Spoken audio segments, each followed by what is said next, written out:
Béatrice Rulle, vous recevez ce matin le président du Grand Conseil, Diego Esteban. Bonjour Diego Esteban. Bonjour. Merci d'être sur Radio Lac ce matin. Vous êtes donc le président du Grand Conseil depuis le 20 mai dernier, le plus jeune président du Grand Conseil que je n'avais connu, puisque vous avez, on va se permettre de le dire, 27 ans. Vous êtes donc le Pierre Maudet socialiste. Alors, je ne suis pas tout à fait flatté par cette comparaison, notamment parce que je suis exactement à l'endroit qui correspond à mon engagement politique. Je ne me vois pas aller plus loin. Vous ne voyez pas conseiller d'État ? Du tout. J'ai beaucoup de respect pour les personnes qui s'engagent dans un exécutif, mais c'est énormément de pression pour une seule personne. C'est une situation relativement isolée.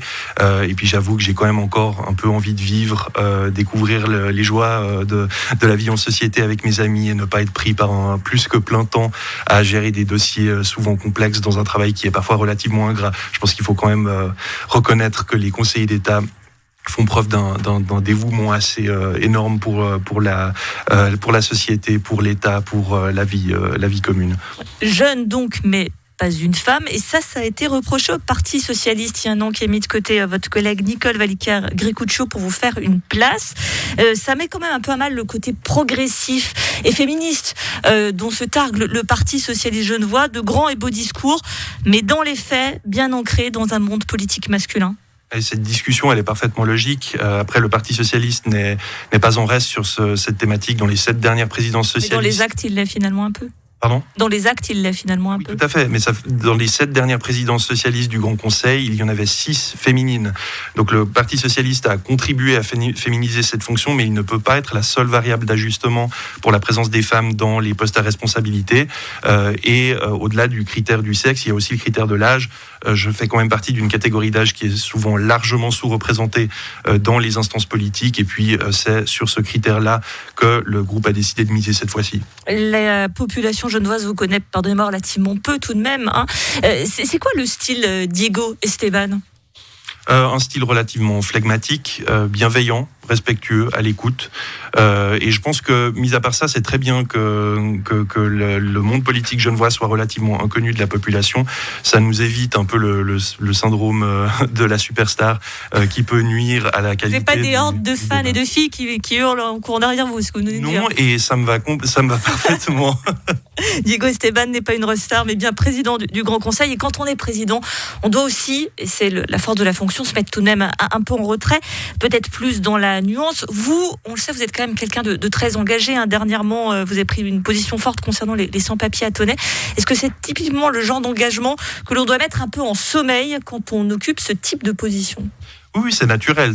L'engagement, finalement, il se concentre sur d'autres critères. Je pense que mon engagement ici peut pleinement se déployer dans la promotion de la démocratie, la promotion de la participation de la population dans le système. Plus fade, peut-être, finalement, alors, dans son engagement politique. Je pense que la présidence du Grand Conseil, c'est le titre de premier citoyen du canton. Il n'est pas là pour rien. C'est vraiment l'idée d'avoir quelqu'un qui va se battre pour que les liens entre la population et ses élus soient renforcés, soient défendus. Et puis, ça veut dire que je suis plus en retrait des sujets qui sont peut-être plus politiques, pour l'appeler ainsi. Mais je n'ai aucun souci avec cela, parce que j'ai toujours été un passionné de démocratie et je peux tout à fait exercer cette passion dans le cadre de ces fonctions. Et aussi faire preuve souvent d'autorité. On a tous des images en mémoire du Grand Conseil genevois qui peut être assez bouillant.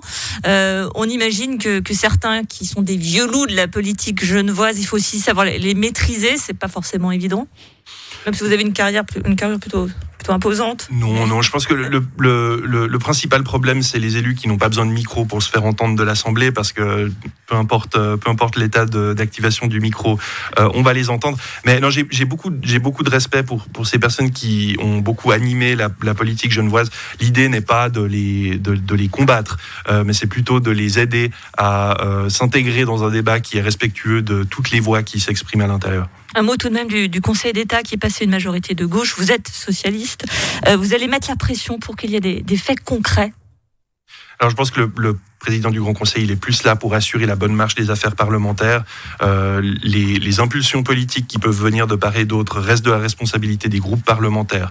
Je pense que ça va être intéressant de vivre une cohabitation entre deux autorités à majorité différente, mais ce n'est pas moi qui vais dicter le ton des propositions du Conseil d'État. Pas de révolution à attendre de ce côté-là.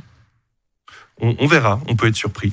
Merci Diego Esteban, président du Grand Conseil. Et on sent que vous avez déjà un discours bien huilé malgré votre relative jeune expérience en politique. Merci à vous d'avoir été sur Radio Lac. Merci à vous.